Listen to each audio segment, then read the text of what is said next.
name is Feese. I'm from Nigeria, and I was placed at Georgia State University under the public management track. I'm a survivor of the United Nations 2011 bomb blast explosion in Abuja, and as a result of that, my family and friends, we started an NGO called Timembe. When it started as an information sharing group so when I was in hospital, when they needed blood, they started the group. They would just send a message on the group, and a lot of people would come to the hospital to donate blood. We said, okay, since I've survived, let me use my story to inspire others. So we started by visiting other victims in hospitals to give them a chance in survival, because most of them were about to give up on life. So I was using my story to tell them if I had gone through that, because when I was in hospital, I was given 3% chance of survival. Went to hospitals to give them inspiration and say that, okay, I've gone through worse and I've gone through something similar, so you can overcome things too. Then we now said, okay, let's use our platform to influence change.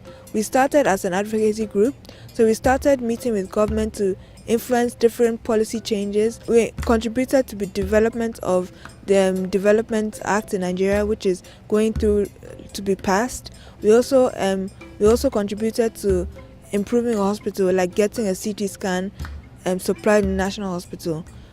When Timembe was growing and our impact was growing, and we realized that the plight of other bomb victims were increasing, we also increased to start providing assistance to other victims. We have a database of various bomb victims that we get to know. We mentor them. We are partnering with an organization called Murtala Muhammad Foundation that does counseling.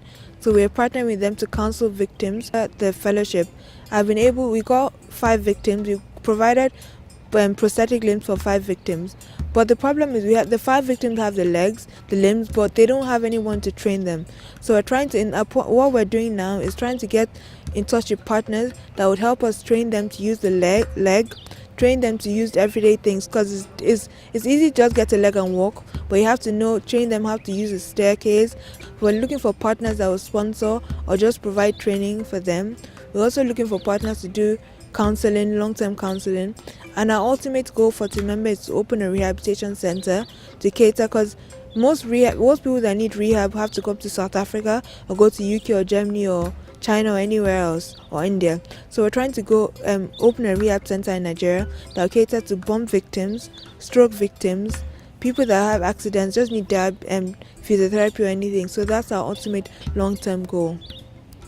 And how we raise funds now, most of the funds we raise if it's project specific. So with the people that helped us provide limbs, they paid the people and provided limbs. So we're trying to do project specific raising funds, so that since NGOs have a history of diverting funds, so we're trying to avoid diverting our funds and raise funds mostly for the projects we want or to support people.